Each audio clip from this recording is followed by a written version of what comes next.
There's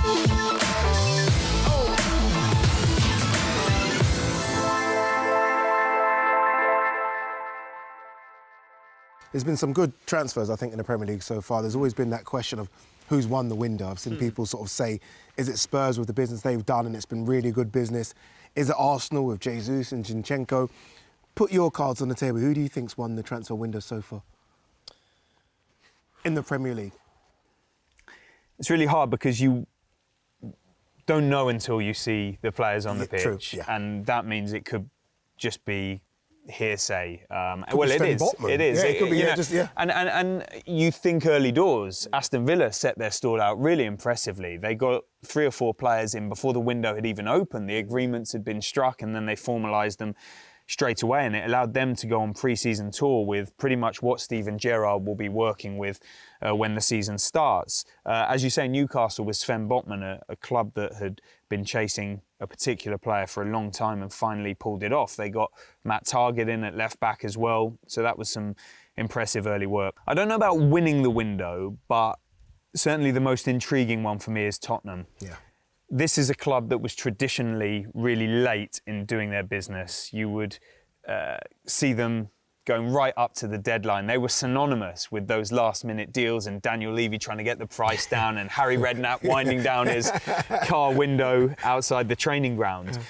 But this time they've been really proactive. And off the top of my head, you've got Perisic, who's very canny. It was a free agent. Brings such good experience, especially when they've got a Champions League campaign coming up as well. Definitely. He's a very experienced player in that tournament, but also in club and international football. People will point to his age, but he's in fantastic shape and he's from a club where he's used to winning or at the least competing for stuff. Been to a World Cup final with Croatia in 2018. Then when you look across the other deals that they've done, Yves Bissouma was so intrigued by, fascinated, because he shone for Brighton. He shone for Brighton away to Tottenham last season.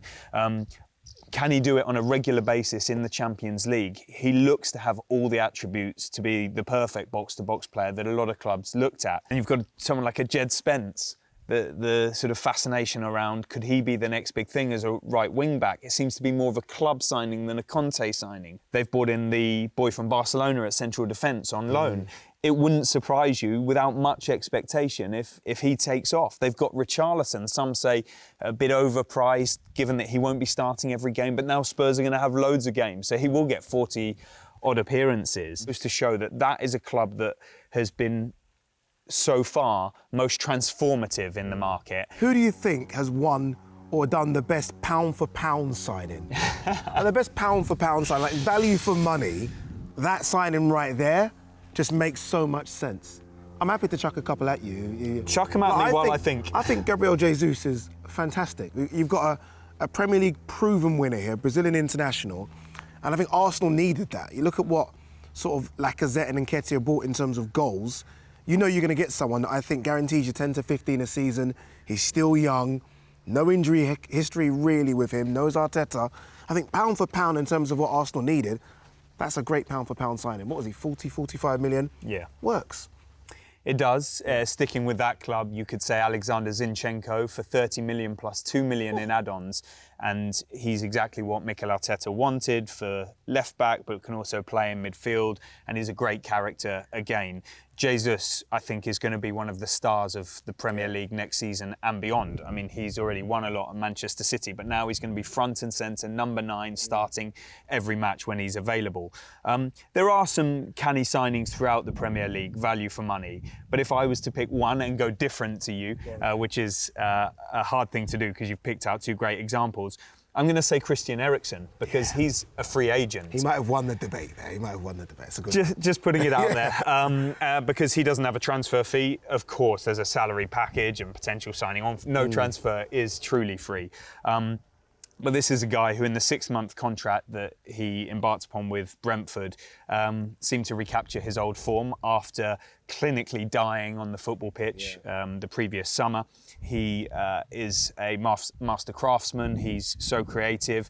He's a set-piece specialist. He's really experienced. He's played at so many top clubs and at Knows the international Premier level, League. knows it inside out. He's exactly what Manchester United needed in terms of somebody that can retain the ball, can pass, can move with it, can beat a man, can score goals, can provide assists. And in an open market, you would be looking at paying, even at his age, 15, 20 million pounds for him, provided he comes through all of his medical tests satisfactorily. And so I'm going to go for him so far as the best value for money deal.